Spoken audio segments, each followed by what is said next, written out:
Today, I'd like to introduce a topic that has gained a lot of attention in November: night cycling in Henan Province, China.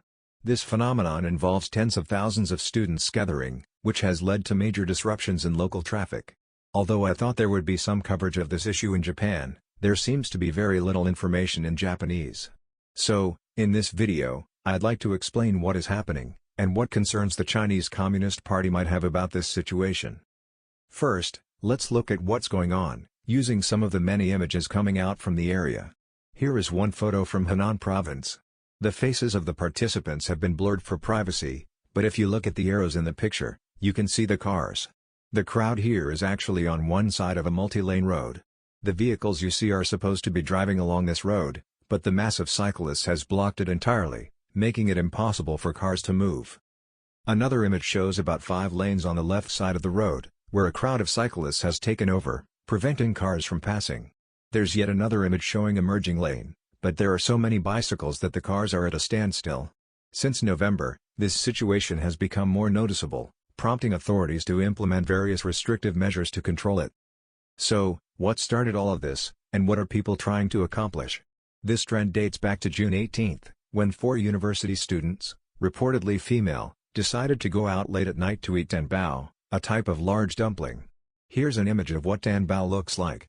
These 4 students from Zhengzhou decided to cycle around 50 kilometers to Kaifeng to eat danbao. Kaifeng, which used to be the capital of the Northern Song dynasty, is located about 50 kilometers away. Known for its yearly flood issues despite the efforts toward flood-resistant urban planning, Kaifeng is a historically significant city in China. When these students posted about their adventure on social media, it inspired many other students to do the same. Gradually, the number of people attempting the night cycling trip to Kaifeng began to grow. By November 8, it's estimated that over 100,000 people had joined in, causing severe traffic disruptions with cars unable to move. This movement has received mixed reactions.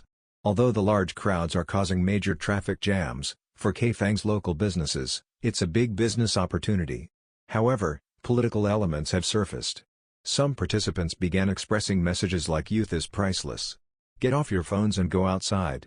The answer lies in the streets, and freedom is in the wind." Some cyclists also carried the Chinese flag and sang the national anthem. This growing number of participants with freedom-related slogans has raised concerns for authorities, who worry it could turn into a large, uncontrolled movement. In response, local governments have introduced measures to contain it. Many universities in Henan have imposed curfews for students, prohibiting them from going out at night. Additionally, authorities have restricted bicycles at night and worked with bike-sharing companies to limit where people can take rented bicycles. To help manage the situation, authorities even introduced shuttle buses as an alternative.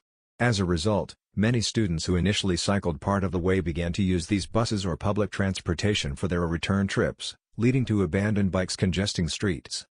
The Chinese Communist Party is wary of potential unrest sparked by seemingly small events like this.